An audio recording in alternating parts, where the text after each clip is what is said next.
जय मसीह की दोस्तों मैं हूं नवीन चौहान और इस चैनल पर आपका बहुत बहुत स्वागत करता हूं यीशु मसीह के नाम में। दोस्तों आज मैं आपके सम्मुख एक बहुत ही बड़ा प्रश्न लेकर आया हूं और वह प्रश्न यह है कि क्या आपने और मैंने बजिंदर सिंह मिनिस्ट्री के लिए प्रार्थना की? क्या हमने बजिंदर सिंह जी के लिए प्रार्थना की?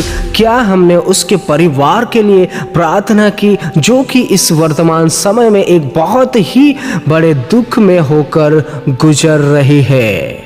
तो दोस्तों कमेंट में आप जरूर बताइएगा और इस वीडियो को एक लाइक कीजिएगा जिससे कि मैं और आप समझ सके कि आप और मैं अभी भी उसके लिए प्रार्थना कर रहे हैं, उसकी मिनिस्ट्री के लिए और उसके परिवार के लिए। दोस्तों जहां पर बात आती है बजिंदर सिंह मिनिस्ट्री या बजिंदर सिंह जी के लिए प्रार्थना करने की, वहां पर मैं और आप यह भली भांति जानते हैं कि मसीही लोगों में भी जैसे कि दो भाग बन चुके हैं। कुछ लोग उसके सपोर्ट में, कुछ लोग उसके अगेंस्ट में भी थे पहले, परंतु अब उन तमाम लोगों का भी मन परिवर्तन हो गया है। दोस्तों अगर मैं और आप यह सोच रहे होंगे कि उसने तो वैसा करा था, ये करा था, वो करा था और हम उसके लिए प्रार्थना क्यों करें, परंतु दोस्तों मेरा और आपका फिर भी फर्ज बनता है मसीही यीशु में होने के नाते परमेश्वर का वचन हमें ऐसी भी स्थिति में प्रार्थना करने के लिए कहता है। दोस्तों अगर मैं और आप अब तक यह भी सोच रहे होंगे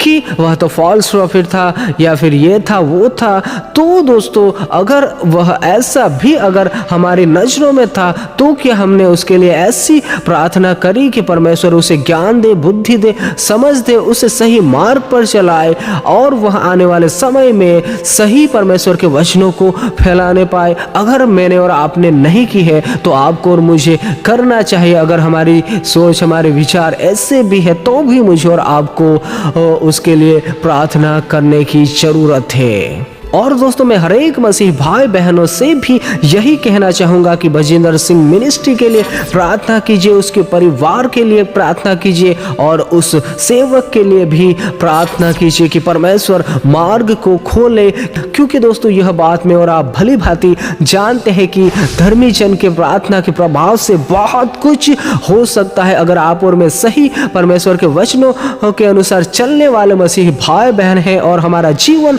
परमेश्वर के वचनों के आधारित है, तो आपकी और मेरी प्रार्थना के प्रभाव से भी बहुत कुछ हो सकता है, या यूं कहें परमेश्वर बहुत कुछ कर सकता है। अगर हम मसीही भाई बहन किसी भी विषय में लेकर एकजुट होकर अगर प्रार्थना करते हैं तो वह प्रार्थना जरूर सुनी जाती है। और वचन हमें यह भी सिखाता है कि मांगने से पहले प्रतीति कर लो कि तुम्हें मिल गया तो वह तुम्हारे लिए हो जाएगा। अगर हम सभी धर्मी जन, सभी मसीही भाई बहन जो भी परमेश्वर के वचनों के अनुसार चल रहे हैं, अगर हम सब मिलकर उनके लिए प्रार्थना करेंगे तो विश्वास से की हुई प्रार्थना को परमेश्वर जरूर सुनता है। चाहे इसके लिए थोड़ा समय लग सकता है परंतु फिर भी प्रार्थना का उत्तर आने पाता है, क्योंकि वचन ही हमें ऐसी अनोखी बातों को समझाता है। और दोस्तों मैं उन तमाम मसीही भाई बहनों से भी कहना चाहूँगा जो भी बजिंदर सिंह मिनिस्ट्री से जुड़े हुए या फिर जिन्होंने भी उसके द्वारा यीशु मसीह के नाम को ग्रहण किया, उन तमाम मसीह भाई बहनों से भी कहना चाहूँगा कि अगर इस दुख की घड़ी में आप और मैं शांत है या फिर हम प्रार्थना नहीं कर रहे हैं तो भी हम सबसे बड़ा पाप कर रहे हैं। हमें प्रार्थना करना है, जो भी हो हमें प्रार्थना करने से ही आप कभी भी नहीं छोड़ना है। इस विषय को लेकर हमें दुख में या फिर सदमे में नहीं चले जाना है, क्योंकि मेरे और आपके दुखी होने से कुछ भी फर्क नहीं पड़ेगा। इससे अच्छा तो यह है कि मैं और आप प्रार्थना करें, इस स्थिति को लेकर, इस घटना को लेकर प्रार्थना करें। आने वाले समय में जो भी होगा परमेश्वर अपनी इच्छा को जरूर प्रकट करने पाएगा। और दोस्तों परमेश्वर कार्य करता भी है, क्योंकि अगर कोई भी व्यक्ति सही राह पर चल रहा होता है और उसके जीवन में कोई भी घटना ऐसी हो जाती है तो परमेश्वर खुद उसको लड़ता है।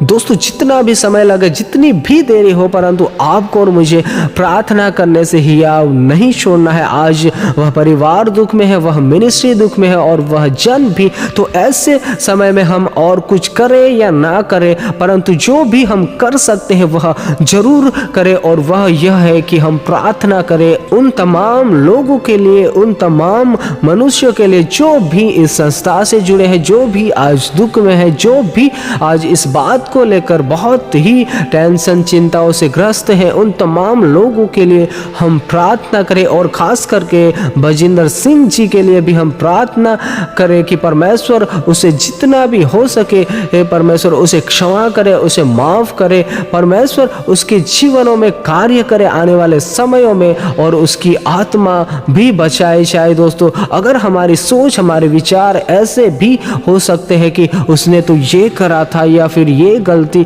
की थी, क्योंकि हमने तो वीडियोज में देखे थे, उसके जो भी वीडियोज वायरल हुए थे, और दोस्तों हमारी सोच ऐसी भी बनी हुई होगी कि उसके साथ तो ऐसा ही होना चाहिए था, वह फॉल्स प्रॉफिट था, वह झूठा भविष्यवक्ता था, या बहुत सी बातें। तो भी दोस्तों मुझे और आपको अगर ऐसी भी सोच रख रहे हैं, तो भी मुझे और आपको प्रार्थना करनी है कि परमेश्वर उसकी आत्मा को बचाए, उसे सही राह पर चलाए, उसे सही मार्ग पर लाए, और उसे परमेश्वर क्षमा करे, और उसे बाहर निकाल कर वह सही रीति से परमेश्वर की सेवकाई को करे और यीशु मसीह के वचनों को फैला सके। इस प्रकार भी हमें प्रार्थना जरूर करनी है। अगर हमारे सोच, अगर हमारे विचार ऐसे है कि वह तो ये था, वह था, बहुत सी ऐसी, तो भी दोस्तों हमें प्रार्थना करनी बहुत ही जरूरी होती है, क्योंकि हम जानते हैं कि इस केस को लेकर मसीहियत में जैसे कि दो प्रकार के भाग हो चुके हैं, और आज भी कई मसीह भाई बहन ऐसी